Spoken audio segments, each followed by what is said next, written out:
ॐ सदाशिवसमारम्भां शङ्कराचार्यमध्यमाम् शङ्कराचार्यमध्यमाम् अस्मदाचार्यपर्यन्तां अस्मदाचार्यपर्यन्ताम् वन्दे वन्दे गुरुपरम्पराम्। गुरुपरम्परा।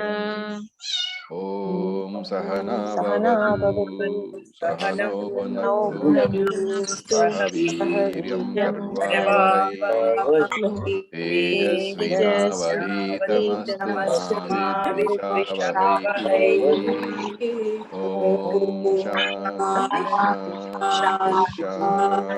मेरा क्लास मेरी क्लास है 9 बजे तक। Om Tat Sat, Om Namah Shivaya. So let us Om just Namah chant the Shivaya. 16th verse. Om Namah Shivaya. Shri Bhagavan Uvacha Shri Bhagavanuvacha Nasato Vidyate Bhavaha नासतो नासतो विद्यते विद्यते भावः भावः कहाँ फेंक दिया? Na Bhavo Vidyate Sataha नाभावो विद्यते सतः Ubhayorapi Drishtontaha उभयोरपि उभयोरपि दृष्टोऽन्तः Tvanayostatvadarshibhi. अन्योस्तत्तद्दर्शिभिः। Okay, so we talked about two concepts, Satyam and Mithya, the essential extract from this verse, which says that there is one reality which is independent reality, which is Trikale Tishtati iti Sat, that is Sat, existing independently across all frames of time.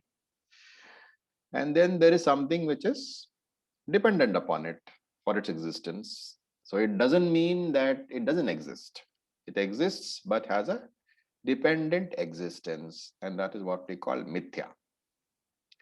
And we talked about Sadbuddhi and Asadbuddhi. Sadbuddhi is that existence principle itself. Asadbuddhi is the object, the thoughts about the object. Okay. And we said that Sadbuddhi is always there and it joins with the object. It joins with the object, and that is how the knowledge of the object comes. So, to just summarize that, whenever I experience something, let us say I experience a book. What do I say? This is a book. It's a simple statement, and normally we will say that there is only one object present in the book, right? But Vedanta says your understanding has to change. Whenever you say there is something, there is a book, for example, there are two things. Sadbuddhi, the pure existence, and the book itself. So two things are always there, the object and the pure existence, the existence principle, so to say.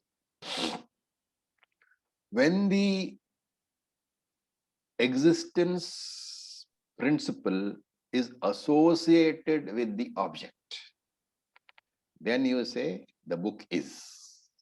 So this is existence principle itself.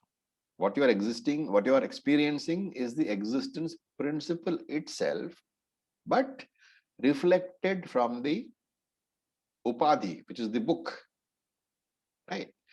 And therefore we call it sa upadhika sat or sopadhika sat. Sa plus upa becomes so. Sopadhika sat means that existence principle associated with an object is being experienced. When the book is gone, the book is no longer in front of you, it is not that the existence principle has gone. That existence principle is there, but cannot be experienced. Why? There is no RM. There is no RM. There is no upadhi over there. And therefore it is called nir upadhika sat. So there are two concepts, sopadhika sat and nirupadhika sat. Sopadhika sat is existence associated with a reflecting medium, with an object. Nirupadhika sat is pure existence without any upadhis, and it is not experienceable. You cannot experience pure consciousness. Nirupadhika sat, you cannot experience. So, whenever experience of an object takes place, or to put it in other words, whenever sat is experienced, right? Very important statement. Whenever sat, the existence principle, is experienced, remember there will always be an object. An object will always be present. And that object is the reflecting medium. And that reflected existence is what you are experiencing. Because you can experience only sopadhika sat. You cannot experience nirupadhika sat. But when that upadhi, the object, the book goes away, nirupadhika sat remains. But you cannot experience because it is indriya agocharam. Right? And the common example we give is of the hand and the light. So when I put up my hand and I ask you, what do you see? You will say, I see the hand. And I will say, okay, what else do you see? Then you might say, I see the fingers, I see the wrist, I see the elbow, all that you say. But for a person without exposure to Vedanta, that is where it stops. He sees the fingers, he sees the hand, he sees the body behind the hand, all that he sees, but it stops there. For the Vedantic student, what else does he see? Light. He sees the light because of which the hand is seen. Okay. So this light is Svata Siddha. It exists by itself. But for that light to be seen, an object has to be there from which the light is reflected. Okay. Now you might say that I am looking out of the window and there are no objects, and yet I am able to see the light. That is what I call daylight. Is there a contradiction between what I am seeing and in this example? Yes. If this light No. is reflected. No, there is no contradiction. No, there is no contract There is no contradiction. How will you explain? because the light we are seeing is anyway reflected from things, From what? From the from dust everything around, particles. from the Exactly. dust particles. From the dust particles. You know, remember that pure light cannot be seen. That is why when you go to space, you don't see anything. It's only darkness. That is why when you look up at the sky in the night, what happens? You see darkness plus stars. It is not that, you know, light is not there. The sun is still shining, right? It may not be directly shining because the earth is on the other side, but the sunlight is available in the sky. And because there are no reflecting mediums there except in the planets or the stars, wherever the stars are not there, whenever the planets are not there, on those gaps you see only darkness. So it's a very appropriate example. Light is Svata Siddha, it is self-existent, but it cannot be seen unless there is a reflecting medium. Same thing with consciousness. Sat principle, the existence principle, consciousness principle. They all depend upon what? On nothing. They are Svata Siddha, independently existing. But to be able to understand them, what do you need? You need a reflecting medium, right? This has to be understood. Now remember, now take the word tattva. Okay, tattva is one word which you are familiar with because most of you have studied Tattva Bodha. And those who have not studied Tattva Bodha also, they know the word tattva. What does the word tattva mean? Truth. Truth. Essence. True essence, true nature. Essence. So that is the general meaning that you understand. But have you ever thought from where this word comes? So the Sanskrit word tat. Tat means what? That. That. Tat means that. Now the abstract form of tat. Now tat is what? Tat is not a noun, right? What is tat? Pronoun. Pronoun. What is the Hindi name for pronoun? Sarvanam. Sarvanam. Sarvanama. What does Sarvanama mean? Everyone's Something that is- name. Every Sarvanama, everything. Okay. So etymologically, the word tat means everything. Because tat is Sarvanama. Any Sarvanama stands for all names. All names means all objects. All objects means everything. And therefore, Sarvanama is translated as everything. Tattva is the abstract form of that Sarvanama tat, of that pronoun tat. Tattva is abstract form of tat. And therefore, Tattva means the essence of everything. That is why it is translated as truth. Okay. Very often it is taken as truth or reality. But in Shastram, Tattva means what? Brahma Swarupa, the nature of Brahman. So whenever you use the word Tattva in connection with Shastram, remember it actually means that which is the essence of everything, which is what? Brahman only. Brahma Sarupa. That is why Tattva is called Brahma Swarupa.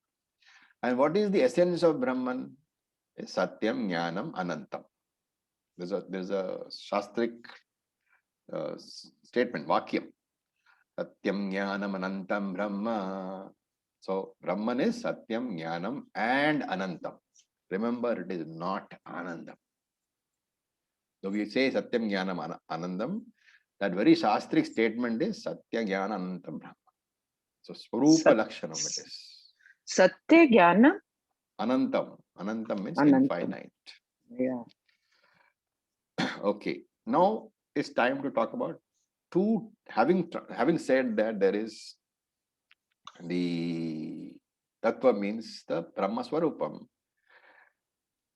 We need to talk about indicators. So Brahman is something which is not available to our sense organs. It is Indriya Agocharam, right? And when something is not available to your sense organs, there must be some way in which you know that it is there. Some sort of an indicator should be there. That indicator is called a Lakshanam. Lakshan is what in Hindi? Characteristic. Lakshan is a descriptor, okay, a characteristic, as you say. Uske Lakshan theek nahi hai, we say in Hindi, no, fellow is not good. So it's describing a person. A descriptive indicator is Lakshana. And now there are two types of Lakshanams. Now, this is a very important Vedantic topic. Okay, we are not directly talking about this verse right now, but we're talking about some concepts of Vedanta which you must know. Because that is how the teaching is.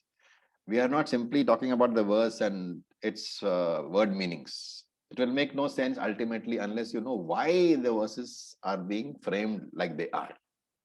Right? That is the teaching. Through the Bhagavad Gita, you are being taught Vedanta. And actually in traditional schools, like maybe Dayananda Ashram or Chinmaya Ashram, through the Bhagavad Gita itself, they will teach you Sanskrit also. So there the teaching is much more in depth because we are not going into the etymology, the grammar part of it too much. Upar say I'm saying something, but in the traditional thing, when you say Nasataha, the teacher will tell you how it is formed, what is the root, what is the dhatu, what are the various forms, what is the suffixes, what are the prefixes. Entire grammar will be taught through that. Okay, so that we are not doing because it is not the purpose of this class to provide a grammatical. But at the same time, a little bit of grammar I tell you because it helps in understanding. And since most of you know Hindi, it will also be easily understood. So when we talk about Lakshanam, the indicator, we have to talk about two types of indicators in Shastra. Okay, I'm not talking about other things. There are two types of indicators. One is called Swarupa Lakshanam, and one is called Tathastha Lakshanam. Tathastha Lakshanam. Okay, they are technical terms. What do they mean? The Tathastha Lakshanam is an indicator which is not the fundamental nature of what is being indicated. So that it is not an intrinsic quality of what is being indicated. While Swarupa Lakshanam is the intrinsic quality of the object which is being indicated. Right? Intrinsic and incidental, we talked about earlier. You remember? Yes. Yes. So this is Yes. in relation to that. To take an example, and this is a very common example. Okay. Supposing you are coming to see, let us say, your friend in some colony, in some housing colony, and all the houses are the same. So that friend tells you that you come to my house, it's house number so and so, but you can easily recognize it by seeing the, yellow Maruti parked outside. Right? He tells you that. So when you go, the first thing you look for is the yellow Maruti. Yellow Maruti. And therefore, this is the house. Once you go there, when you see the number of the house on the front of the house, right? Now, the next time you go there, the yellow Maruti may or may not be there, but you are able to go to the house. So this yellow Maruti is an incidental feature used to describe the house by your friend. That incidental feature is called Tathastha Lakshana. It need not be there all the time. And the number itself, the house number, block number, or the house name, whichever it is, that is the Swarupa Lakshanam. That will be there all the time. Do you understand the difference between Tathastha and Swarupa? Yes. Okay. Why is it important as far as Shastram is concerned? Because when you say Ishvara is Jagat Karanam, it is Swarupa Lakshanam or Tathastha Lakshanam? Swarup. Swarupa Lakshanam. Anybody else who disagrees? Tatastha Lakshanam. Why is Tatastha it Lakshanam. Why is it Tathastha Lakshanam? Because the Because Jagat the Jagat is incidental. impermanent. Because the Jagat is not permanent. So whenever you point out Ishvara as Jagat Karanam, you are using Tathastha Lakshanam. And that is to be used only when Srishti is there.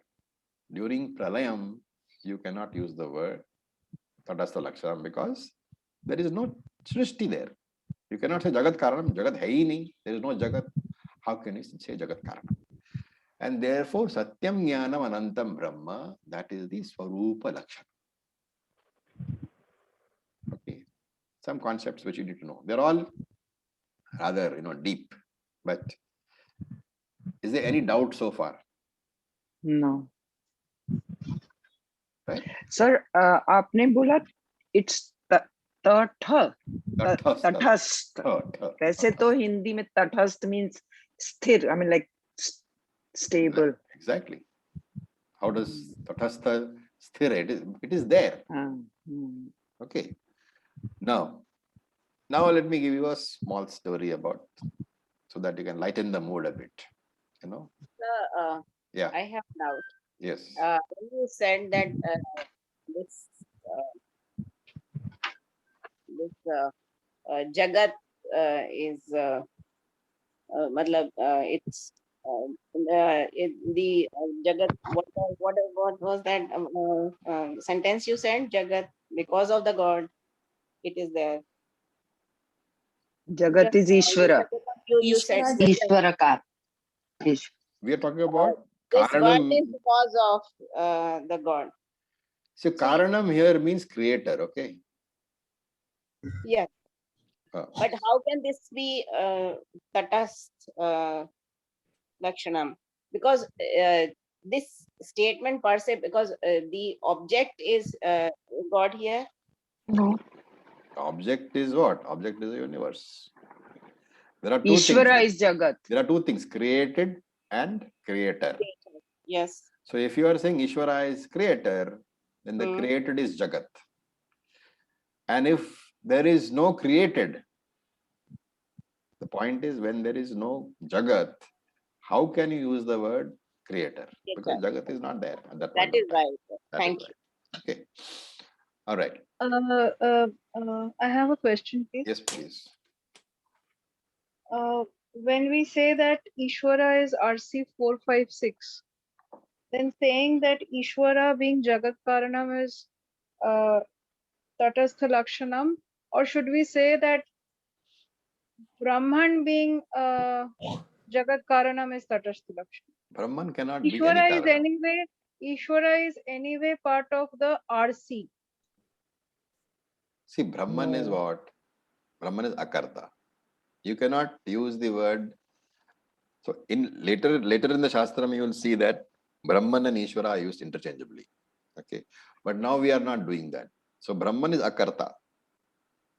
That you have to remember. And therefore you cannot say Brahman is Jagat Karana. Maya Sahita Brahman is Jagat Karana. And Maya Sahita Brahman is what? Ishvara. Ishvara. Remember, it is always Saguna Ishvara, which is Jagat Karanam. Nirguna Ishvara, when you say, that is Brahman. Nirguna Ishvara cannot be So Karanam at for anything. Pralayam, there is, I mean, if we can say that at Pralayam we have Brahman, but is Ishvara there? If we are saying that Ishvara is Maya Sahita, Yeah. So you have to understand what is Maya. Maya has two aspects. One is visible aspect, one is the invisible aspect. When the world is there, when Jagat is there, Maya is in Vyakta Avastha, in the visible state. When Pralayam comes, Maya has not gone away. Maya doesn't go away. Maya shifts from Vyakta Avastha to Avyakta Avastha. okay, yeah, now it's understood. Okay. Thank you. So, So, Raviji, as yeah. a So at continuation the to what you said, in Avyakta state, Ishvara still exists, but Jagat doesn't exist. Ishvara exists in the, but not as the Jagat. He Correct. exists as the potential creator. Because Maya is Avyaktam, and therefore it is not, Jagat is not there. And therefore you can't call that Ishvara Jagat Karana. Because Jagat is not there. Therefore, Avyakta Maya, when it is present, Ishvara is the potential creator of the Jagat. Just to clarify one more thing, Raviji, in Vyakta state, Ishvara and Jagat are not different. In Vyakta state, Ishvara and Jagat are not different. Correct. Okay. Raviji, I have one more question. Sorry. Yes, please. Yes. Ishvara is part of Maya or is above Maya? No, don't try to get hierarchy over here. Okay. I know that is how they teach, but it is wrong.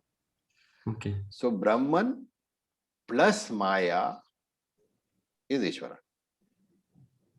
Maya cannot exist without Brahman. That is why they often say Brahman is a higher reality. But that's not really true, because Brahman is always, Maya is always there with Brahman. So understanding should be that Brahman is the non-doer. It cannot do anything.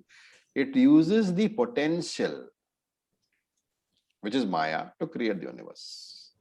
And when the universe is not there, that potential is still existing. So it's like you going to sleep, okay? When you go to sleep, what happens? The dream world is created.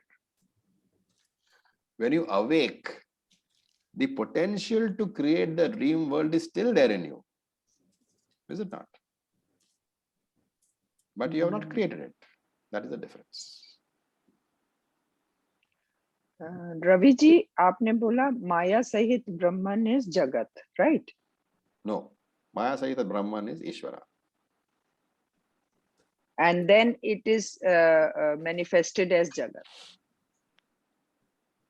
Yes. But at this stage of our discussion, we will say Ishvara creates Jagat. So Ishvara is Brahman associated with Maya. Correct. Mm. And so Maya Sahit Brahman is Ishvara, and that's the Vyakt form of Ishvara. That is the manifest form of Ishvara. And Avyakt is Brahman. I mean, it's there, but Avyakt is not Brahman. Hmm. Avyakt Maya is very much there. Maya. It has still Maya only, and Brahman is Brahman. okay. Yeah. Acharyaji, when we say in the Vyakta state, Ishvara and Jagat are the same. So is Jagat the RM 4, 5, and 6, and Ishvara the RC 4? Yeah. Now the point is, you are asking me, like, let us take the example of a reflected sun in a mirror. Okay. So this reflected sun, for you to be able to see that reflected sun, what all is required? The sun and the The mirror object and the sun. The RM and the OC. and the OC both are required. Right. So this RC, which you say, this reflected sun, it is a dependent entity. It is a mythical entity actually, because it doesn't exist without the mirror or the sun. Either of them are missing, the RC doesn't exist. Okay, now in terms of the question of RC 456, it's now time to slightly, refine your understanding of Tattva Bodha, because initially when we teach RC 1, 2, 3, 4, 5, 6. I hope all of you are familiar with these terms. Those who are not familiar will not understand the discussion. Okay. So if you're not familiar, you should really get into a Tattva Bodha class. I'm taking Tattva Bodh not numbered. 1, 2, 3, 4, we haven't done any of that. Okay, that will come later. We're almost during the ending of Tattva Bodha. Okay. Now, you have to look at sequentially, who is the creator, who is the created. So in terms of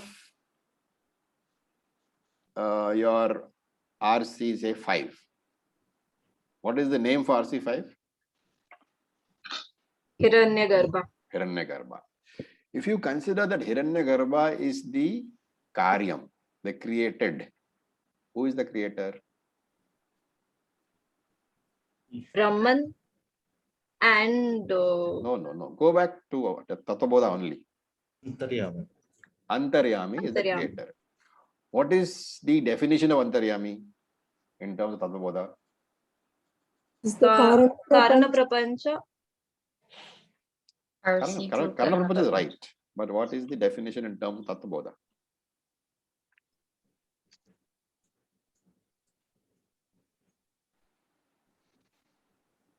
Samashti, Karana, Shariram, Sahita, what? Brahman. Sahita Brahman. Okay, Samashti Karana Shariram plus Brahman is Antaryami. Now, from that Antaryami is born Brahmaji, Hiranyagarbha.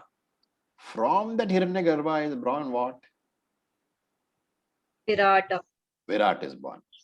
And therefore, in this definition, who is the creator? Samashti. Antaryami is the creator.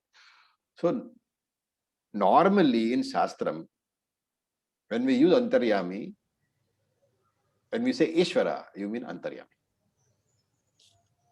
But Samashti, Antaryami also comes from, how can Antaryami be the actual creator? It is also created. What is Then Antaryami? Antaryami is RC4, but it is still reflected Antaryami consciously. is not RC4. Sorry. It is not RC4.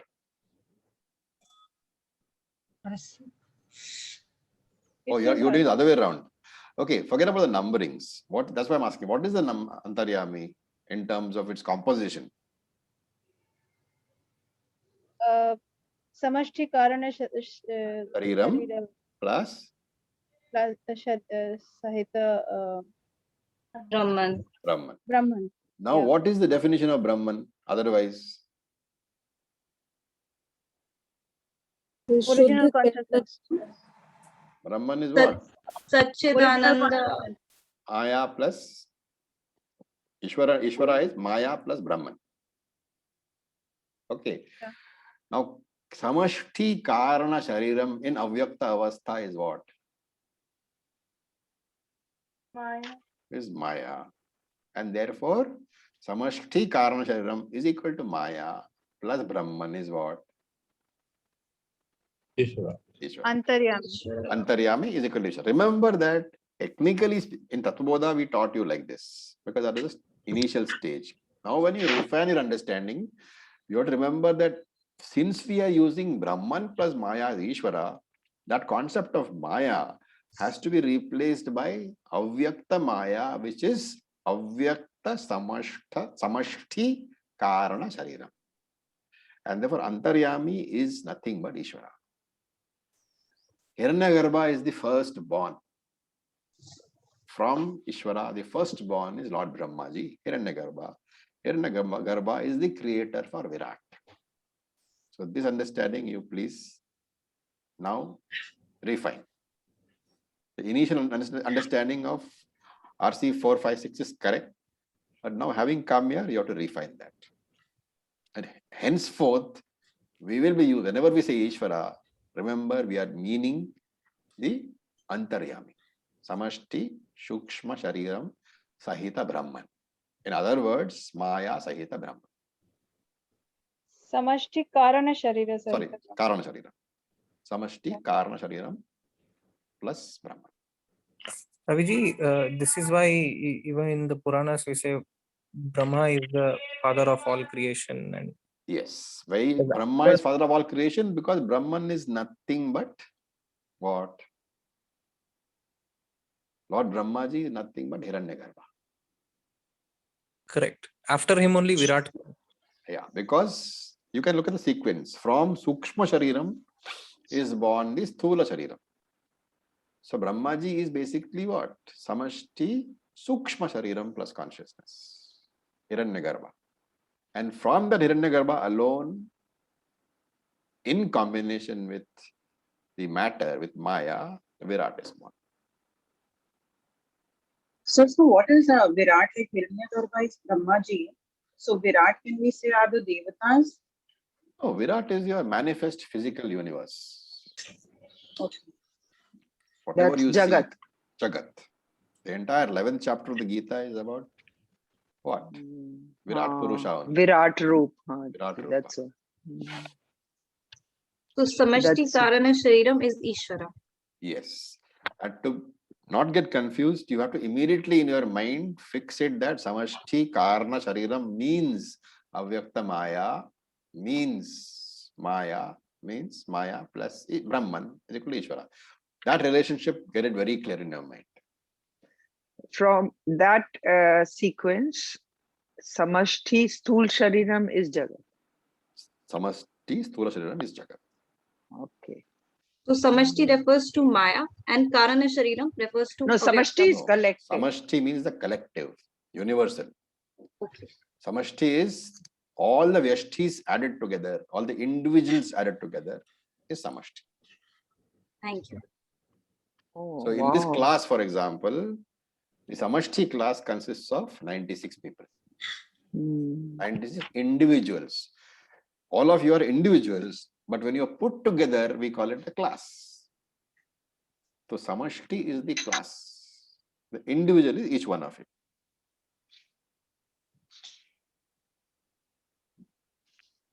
Okay. So Samashti Karan Shariram, Samashti Sthul, Samashti Sukshma Shariram is with Brahman is what? Anybody answer the question? Hiranyagarbha. Hiranyagarbha. Okay, that sequence, I think it's very nicely explained. Samashti Karan. There you were telling a story. Yeah, so I thought I would make it slightly I have lighter. one question. Yes, that please. if it is if the collective samashti a matter plus Maya is the Sthula Shariram, Yeah. then what is the Sukshma Shariram She just answered. plus consciousness? Hiranyagarbha. And that's Brahmaji. So that's just the subtle elements. No. That is why, have you done Panchikaranam? No. Yeah, so that's the problem, Unless you know Panchikaranam is, we'll go We on haven't reached that. indefinitely Okay, explaining. all So right. just hang on, Okay. you'll understand. Okay, fine. Okay, so just to make this atmosphere, it's been a very heavy class, okay? Last two classes. But please remember, these things have to be kept in mind because they're the very crux without which further understanding won't be possible. So we tell you the story about the king. Okay, very often this story is about what? About Satyam and Mithya. Okay, this is directly related to this verse. You guys understand what Satyam and Mithya is? Yes. Right? Yes. Okay. Remember, Mithya means dependent existence, but does not mean tucha. Does not mean not there at all. Okay. So there was a king who had two ministers, two advisors were there. One was a Dvaita philosopher. One was a Advaita philosopher. What is the difference? For Dvaita philosopher, everything is real. Okay. For Advaita philosophers, there is Satyam, which is real, and there is Mithya, which is dependent entity. This differentiation you have to understand to keep the story in mind. So one philosopher was Dvaita, for him everything was real. One philosopher was Advaita, for him Satyam was real and everything else was Mithya. So this king went on a hunting trip with both the ministers. Okay. When they were, on the trip, the king and the ministers were riding side by side on three different horses. They were together because the ministers were talking to the king and the king was talking to them. And suddenly there was a wild elephant which came into the field and started charging at the three of them. So the horses, they reared up and all three were thrown down. Okay. And the elephant started chasing all three of them. What did they do? They ran. The king ran, the Dvaita philosopher ran, and the Advaita philosopher also ran. And they ran and ran and ran. Luckily, nobody was hurt because the soldiers came and the elephant was subdued. Much later, they were sitting in the court of the king. Okay. And a discussion was going on about this Dvaita philosophy, Advaita philosophy and all that. And this Dvaita philosopher, he was not getting any real part of his views across. So he got slightly angry and he told the king, "Oh Maharaj, if as you say, this Advaita philosopher is right, and he says that everything is Mithya, ask him why he was running when the elephant was chasing him." So king said, that's a very good point. So he told the Advaita philosopher that when the elephant ran, you also ran, right? So if the elephant was Mithya, why were you running?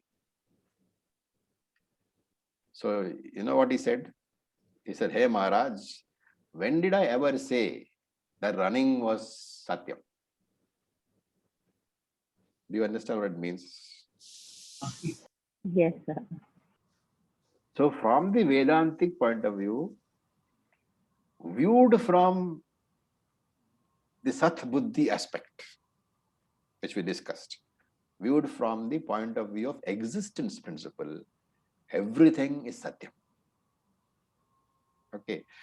Viewed from the point of view of Paramarthika Satyam, so that is the expression we use, Paramarthika Satyam for Brahman. So viewed from that Brahman standpoint, everything is Satyam. Viewed from the transactional standpoint, from the Vyavaharika standpoint, which is viewed from Asat Buddhi. So we discussed this. Sat Buddhi means existence standpoint. Asat Buddhi means object standpoint. So viewed from the Paramarthika Satyam, which is Sat Buddhi, everything is Satya. Viewed from the Asat Buddhi standpoint, which is the Vyavaharika standpoint, everything is Mithya. Your bodies are Mithya, your talking is Mithya, your karma is Mithya, your sitting in class is Mithya, me talking is Mithya, the teaching is also Mithya. This is the Vedantic point of view. I hope you understand. What is not subject to being negated, that is Sat.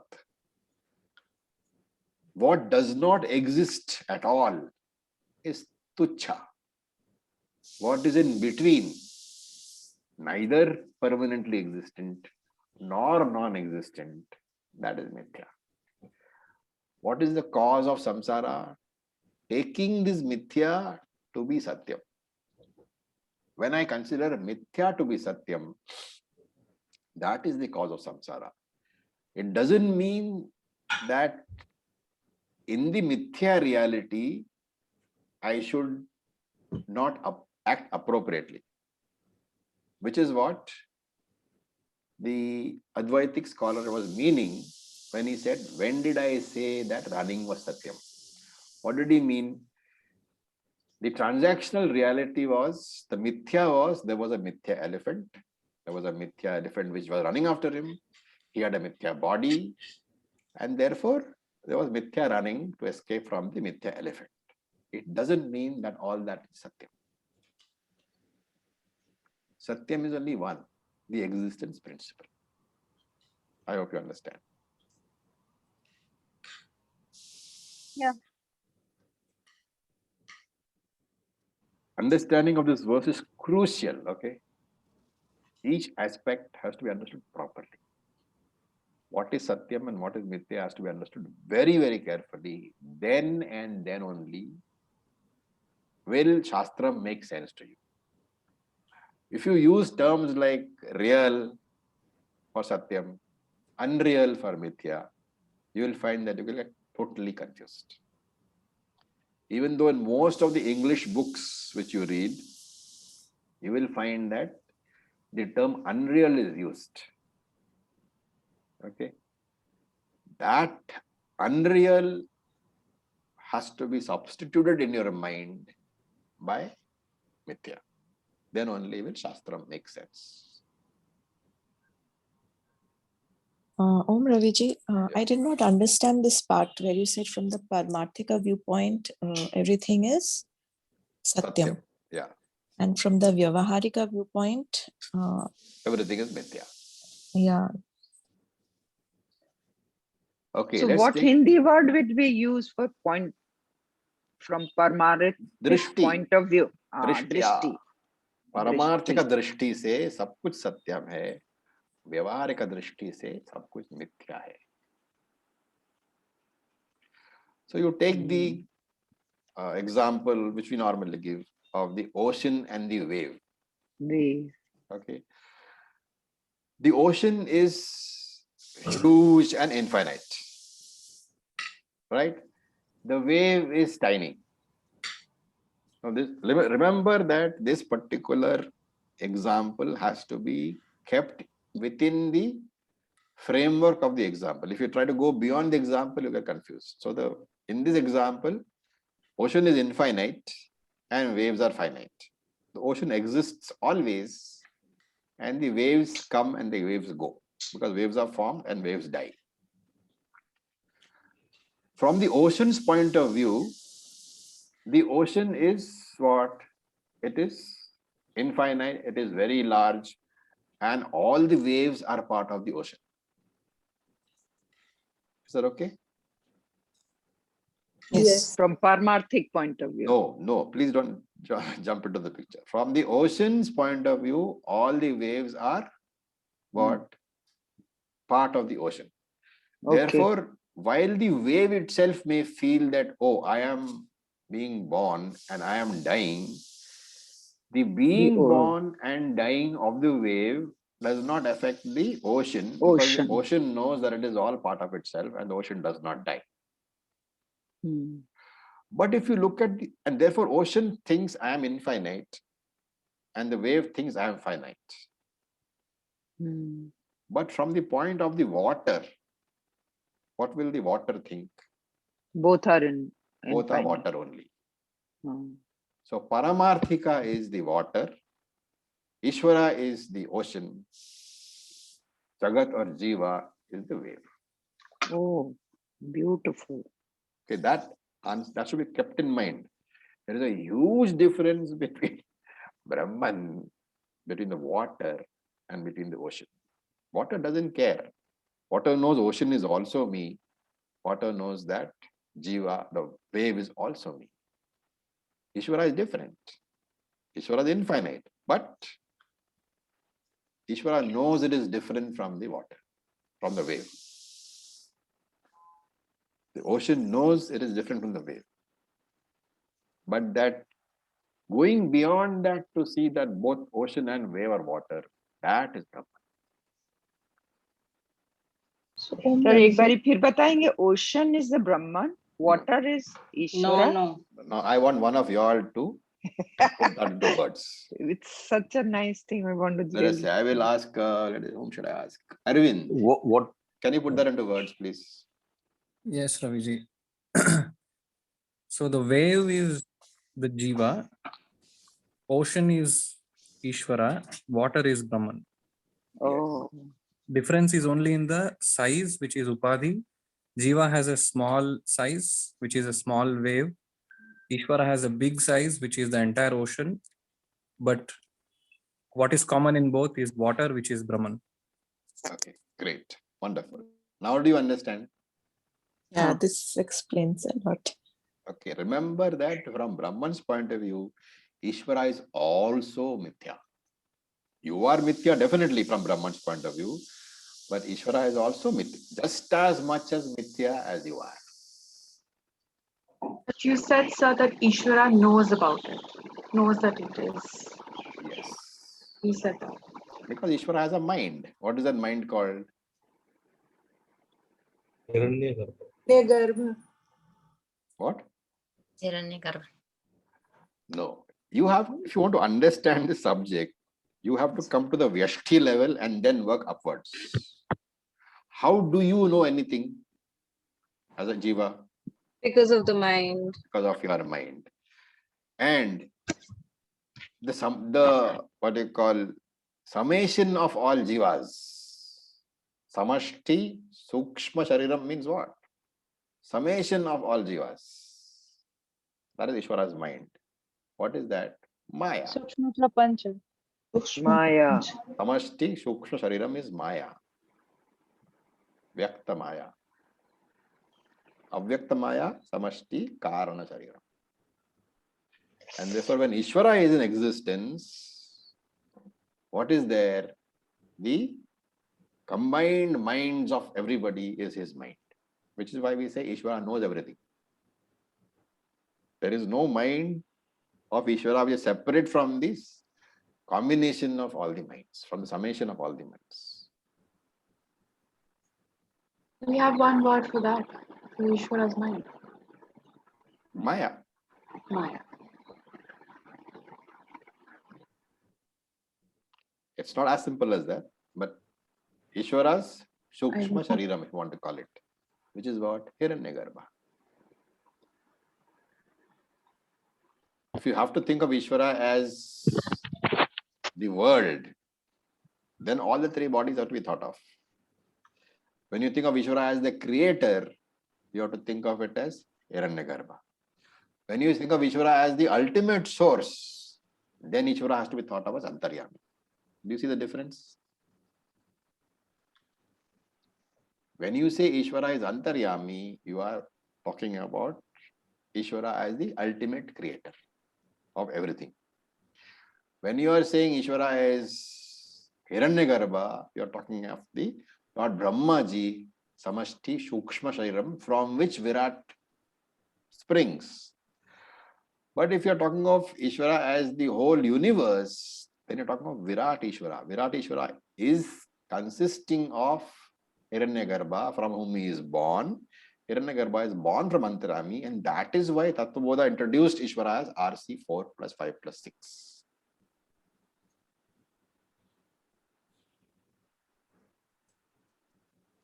Okay.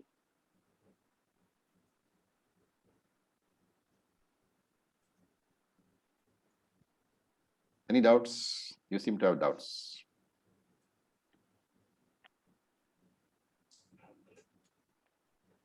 Can you please repeat this again about Ishwar being the ultimate creator, Brahma? No, ask a specific doubt. The last part you just said about the three. See, ultimately, Ishvara, the Ishvara we talk about, if you look at it in sequence, Virat is born from Hiranyagarbha. Hiranyagarbha is born from Antaryami. That Antaryami is Brahman plus Maya, because Samashti Shukshma Shariram, you can take it as Samashti Karana Shariram, you can take it as Antaryami. Beyond that, there is no creator. And therefore, whenever you say the ultimate creator, Karanam, that is Antaryami, which is Ishvara. From that Antaryami Ishvara is born Hiranyagarbha, the first born. From that Hiranyagarbha is born the Sthula Shariram, which is Virat. So depending on what is the context, you have to, if you're talking about who is the creator for Brahmaji, if you're talking about who is the creator of all the in Samashti Sukshma Shariram, that creator is Samashti Karna Shariram, which is Antaryami. If you are talking about who is the creator of Virat, Samashti Sthula Shariram, that creator is Samashti Sukshma Shariram, which is Brahma.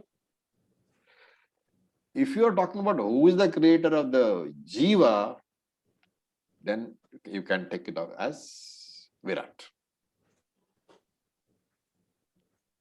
Okay, thank you. So it is always contextual. And to avoid this confusion, that is why Tattvabodha presents Ishvara as RC 4 plus 5 plus 6, which everything is included. Because Tattvabodha, at the Tattvabodha angle, we talked only about Samashti Jagat, the manifest Jagat. We didn't go to the unmanifest Jagat. So who's the creator of Jiva would also be Brahmaji only, na? If you look at Tattvabodha's sequence of creation, so whenever you ask these questions, don't look at them in isolation. You'll never understand. If look at Tattvabodha is the base for us. So look at Tattvabodha's base. The Jiva consists of what? Sthula Shariram. And everything is Everything Sthula, Sukshma, Karana, Shariram. All three. So And all three. RC1. Okay. All RC 1 to 3 is combination is Jiva. You can't simply say that only Sthula Shariram. Sthula Shariram is not conscious without Sukshma Shariram. You can say that RC, that is the numberings I'm not clear on. So you can say that the Sukshma Shariram plus Karana Shariram at Vyashti level is Jiva. That also you can say. But you cannot say that Jiva is only Sthula Shariram. Okay, so the 3, that is Karanam plus Sukshma plus Sthula at the individual level is Jiva, who is manifest in this world. But when the physical body dies, the Jiva still remains. And that Jiva is Sukshma plus Karma Shariram.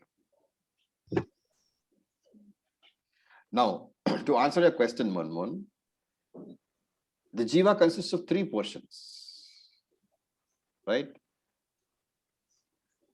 Using the Panchikaranam process, who is the creator? Where is the first? Where does Panchikaranam begin? Avyakta Maya. Okay, but I want the definition in terms of a little bit more clarity. Why Avyakta Maya? Because that is present at the time of Srishti. Panchikaranam starts with what? Akasha. Okay. Akasha is the first born. Before that? The No, there's the Brahman and Avyakta Maya, and then when they come in contact, then it becomes Vyakta Maya, and from Vyakta Maya, everything else comes into existence step by step. No. You have to go by step. There's a So Avyakta Karanam Maya. Shariram. Avyakta Maya is first. So Karana Shariram is there. Okay. Remember that in the Srishti Prakriya given in Tattva-bodha, you talk about Avyakta Maya say what comes first is Tanmatra. What does Tanmatra mean?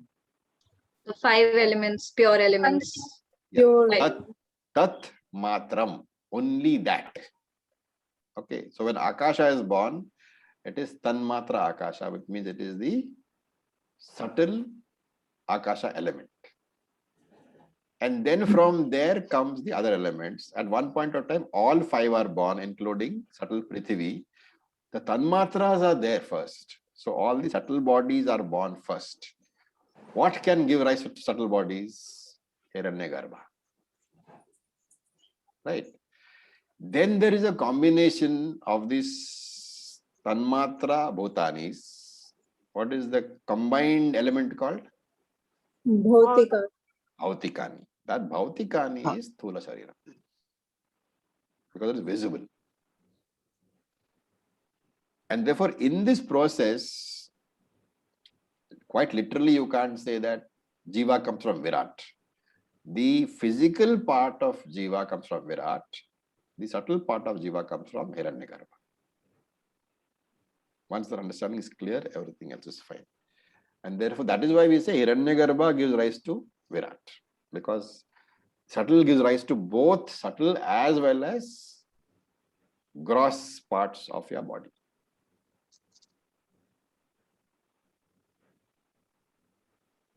One more? Yes, sir. Okay. Any more questions? Because next class we'll move on to 17th verse.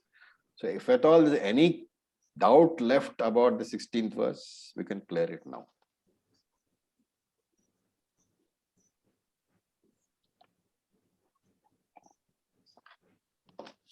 Sir, one request. Yeah.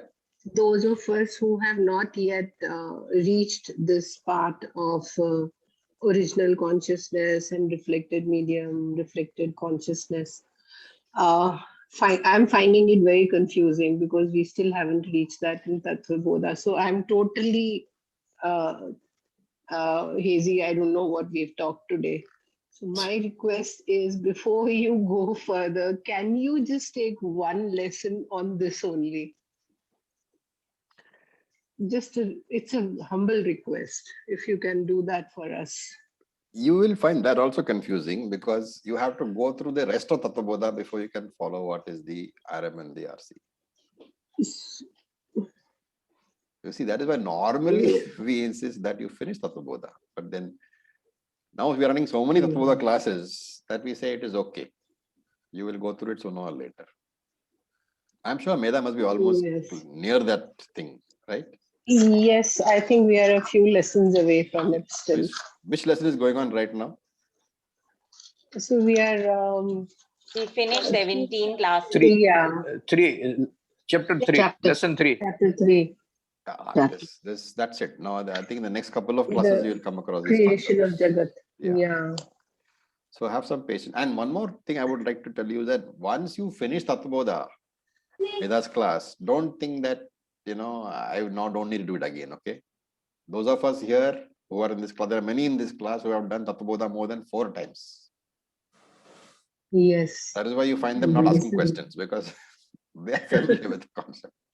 And therefore, once this class is over, again there will be Tattva-bodha class. Normally, we try to do at least twice a year to run the class. So Please do join that. Sir, are there Yes, any sir. recorded lessons also of Tattvabodha class? Are there any? Yes. Recorded. Yes. Yeah, Meda, I think Yes, has all yes. the recorded Yes, lessons. yes, they are there. Yeah, yeah. They are on the listen to YouTube. them. Yeah, They are Yes. on the Meda would YouTube. have all the They're lessons. on YouTube. She gives the links. Acharya-ji, one request. Can we go back to the verse to summarize because we have got moved away from the verse? Is it possible to just Yeah, the verse go summary is back very to the simple. verse? Verse summary is very simple. There are two things, Satyam and Mithya. Satyam Right. always exists. Okay. And Mithya never exists. Never exists in the sense, never exists independently. So there is something called Satyam which exists all across all the three forms, all the three parts of time. So Bhut, Bhavishya, Trakale. Trikale. Trikale, it exists. Okay. And therefore you can never say that doesn't exist. So that's why he says, Sataha na abhavaha vidyate. For existence, principle itself, there never is any non-existence. Na abhava vidyate sataha means Sataha na abhava vidyate. Will never be non-existing. And for what is mithya, asataha, na sataha, na bhava vidyate. That is, the existence of the mithya will never be there. Existence here meaning existence as independent existence. That is the first line. Second line says, Ubhayor api drashtontaha. The one who has understood both these. What both these? That Sat will always exist. Sat will always be dependent existence.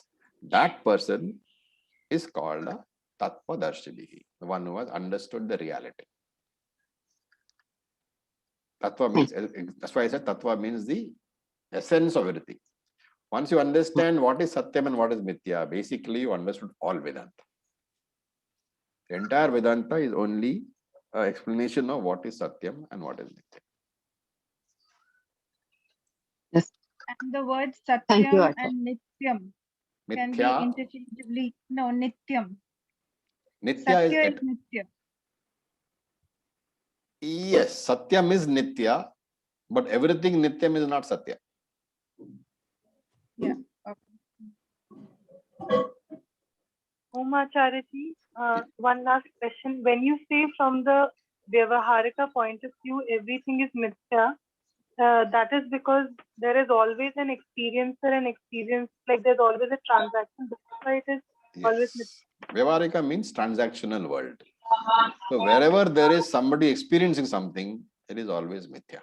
Both the experiencer and the experienced have to be Mithya, primarily because Satyam cannot ever experience anything. Okay, thank you. So thank you. Raviji, Yeah. You said Satyam is Nitya, but whatever, everything that is Nitya is not Satyam. Maya is Nitya. No, no. You said everything that is Nitya is not Satya. Yes, Maya is Nitya. Maya is Oh, eternal. I get your answer. Yes. But Maya is not Acha. Satyam. So Nitya is not Satyam. Nitya is eternal. Satyam is all that exists. Which Maya is also essentially means Maya is also ultimately what? Anadi. Anadi. Raviji, Yeah. with the explanation of the Swarupa Lakshanam and Tatastha Lakshanam, which is the exact idea to be conveyed in relationship with this verse? In this verse, Tatastha Lakshanam is Mithya. Swarupa Lakshanam is Satyam. So Satyam Jnanam Anantam Brahma is Satyam, but Brahman as Jagat Karanam is Mithya. Because when the created universe is Mithya, the creator also has to be Mithya. Understood. Thank you very much. Okay. Could you please repeat again? Repeat Sorry. what? The last part when you said that. I'm saying that you can have the status of creator only if there is a created. And if the created is a dependent existence, then the creator is also a dependent existence. Because the creator and the created can never be different in terms of material. Like the gold cannot be different from the gold necklace in terms of the material. June, you may find this difficult right now because you just joined. So you should go over to Sattvodha classes. Once you have understood that, then this will be easier for you. Okay? June? Yes, okay, thank you so much. Okay. So with this, we end the class. Om Purnamadav Purnamidam Purnat Purnamudachyate Purnasya Purnamadaya Purnam Eva Vasishyate Om Shanti Shanti Shanti Om Tat Sat Om Namah Shivaya. Thank you for your patience. Have a great day, guys. Thank you so much.